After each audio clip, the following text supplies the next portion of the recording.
Sejam muito bem-vindos a mais um estudo bíblico. Amém? Hoje a gente vai mergulhar em uma das histórias mais poderosas de recomeço de toda a Bíblia, Gênesis capítulo 8. É literalmente sobre um novo começo. Vamos tentar imaginar a cena. A terra inteira debaixo d'água. A arca de Noé, sozinha, flutuando sobre um mundo completamente silencioso. O juízo de Deus aconteceu. E agora?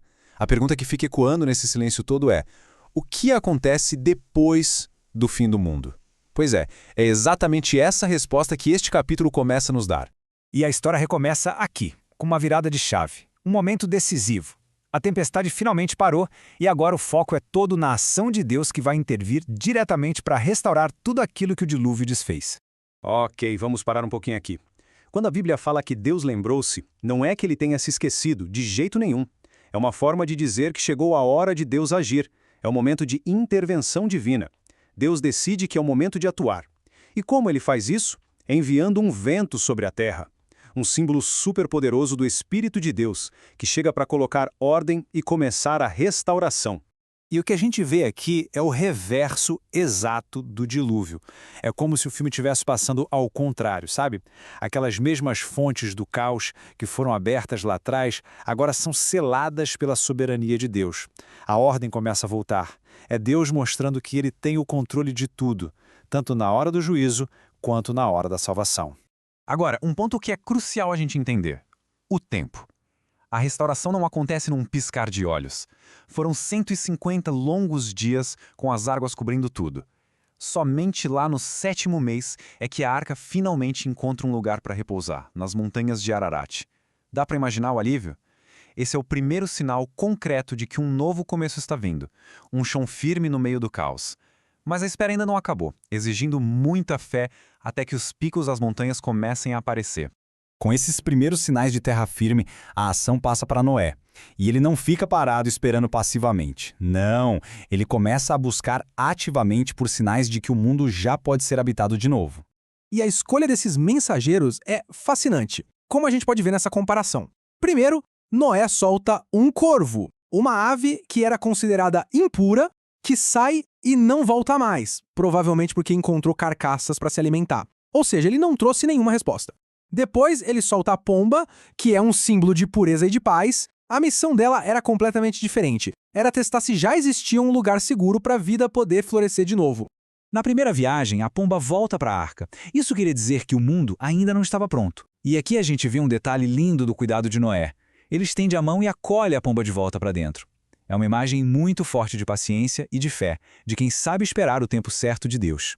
Depois de mais uma semana de espera, a gente chega no momento que talvez seja o mais icônico de toda essa história. O sinal que todo mundo esperava, a prova definitiva de que a vida estava assim, ressurgindo.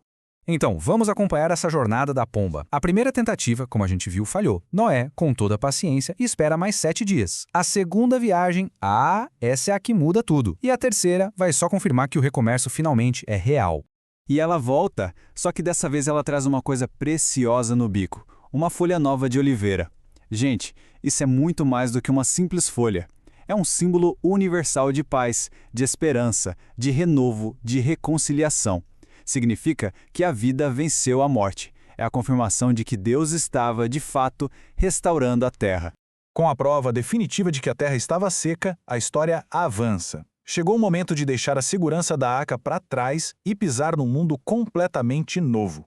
Então, a voz de Deus ecoa mais uma vez, com uma ordem bem clara: saia da arca. Mas não para por aí. A ordem é para se espalhar, para ser fértil, para se multiplicar. Isso aqui é uma renovação da bênção original da criação, a mesma que foi dada a Adão. É Deus basicamente dizendo: vamos começar de novo? E Noé, claro, obedece, assim como ele fez desde o início. A saída da arca não é um caos, uma bagunça. Pelo contrário, é tudo ordenado, harmonioso. Cada animal se move em cooperação com o seu Criador, todos prontos para repovoar a terra. A gente poderia pensar que a história acaba aqui, né? Mas os versículos finais são talvez os mais importantes de todos. Eles mostram qual foi a resposta do homem a esse livramento e qual foi a promessa eterna de Deus. Pense um pouco nisso. Qual é a primeira coisa que Noé faz depois de pisar em terra firme, depois de ficar mais de um ano preso naquela arca? Ele não corre para construir uma casa, um abrigo, não. Ele constrói um altar. A sua primeira atitude é de adoração. A gratidão é a resposta mais pura e natural ao livramento de Deus. E a resposta de Deus a essa adoração de Noé é uma coisa impressionante. Deus reconhece que o coração do ser humano continua inclinado para o mal, mas, em vez de um novo juízo, ele responde com misericórdia. Ele promete que nunca mais vai destruir toda a vida com um dilúvio. Esse é o início de uma aliança de pura graça. E essa aliança, essa promessa, se estende para toda a criação. Deus promete manter a ordem, os ciclos da natureza. Essa promessa de estabilidade é a base, o fundamento sobre o qual o novo mundo seria construído. É a garantia da fidelidade de Deus, que nunca falha. Então, olhando para esse capítulo como um todo, e que a gente pode levar para a nossa vida? A mensagem central, sem dúvida, é sobre o Deus que restaura. As lições para nós são muito claras. Primeiro, Deus age no tempo certo. Ele nunca se esquece dos seus. A paciência de Noé nos ensina que a fé de verdade sabe esperar com confiança.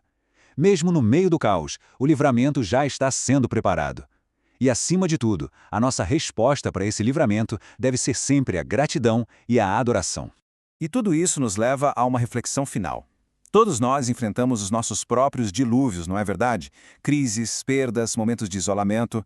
A pergunta que Gênesis 8 deixa no ar é: como é que podemos manter a confiança de que, mesmo quando tudo parece perdido, a ação restauradora de Deus já está a caminho e que, no tempo certo, um sinal de esperança, a nossa folha de oliveira, vai chegar? Muito obrigado por nos acompanhar nesta jornada através de Gênesis capítulo 8. No nosso próximo encontro, vamos explorar a aliança que Deus estabelece com Noé e com toda a humanidade. Até lá!